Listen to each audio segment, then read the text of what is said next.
Latest updates ఎప్పటికప్పుడు పొందడానికి big TV WhatsApp channel follow అవ్వండి. లింక్ డిస్క్రిప్షన్ లో ఉంది. వరుస డిజాస్టర్లతో డీలా పడ్డ ఈ మెగా హీరో ఇక ఇలా కాదంటూ ఓ క్రేజీ హారర్ కామెడీకి గ్రీన్ సిగ్నల్ ఇచ్చాడన్న వార్తలు నెట్టింట షికారు చేశాయి.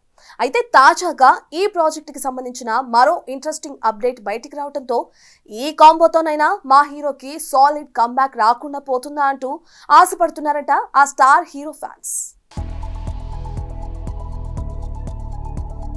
అన్నీ ఉన్నా అల్లుడి నోట్లో శని అన్నట్టుగా ఉంది వరుణ్ తేజ్ పరిస్థితి.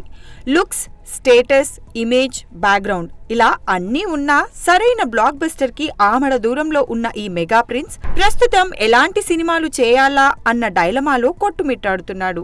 ఘనీ, ఆపరేషన్ వ్యాలంటైన్, గాంధీవదారి అర్జున వంటి వరుస ఫ్లాప్లతో డీలా పడ్డ వరుణ్ మట్కాపై భారీ ఆశలే పెట్టుకున్నాడు. అయితే ఎవరు ఊహించనంతగా అటర్ ఫ్లాప్ టాక్ తెచ్చుకోవడంతో ఈసారి చేసే సినిమా విషయంలో గట్టి జాగ్రత్తలే తీసుకుంటున్నట్టు కనిపిస్తోంది. ఈ క్రమంలో దర్శకుడు మేర్లపాక గాంధీని నమ్మిన వరుణ్ రాయలసీమ నేపథ్యంలో సాగే హారర్ సినిమాకి ఓకే చెప్పాడట ఈ mega hero. UV creations, first frame entertainment సంస్థలు సంయుక్తంగా నిర్మిస్తున్న ఈ చిత్రానికి కొరియన్ కనకరాజు అనే టైటిల్ ని కూడా ఫిక్స్ చేశారట మేకర్స్. తాజాగా ఈ సినిమాలో వరుణ్ కి జోడీగా రితికా నాయక్ ని సెలెక్ట్ చేశారన్న వార్తలు వినిపిస్తున్నాయి.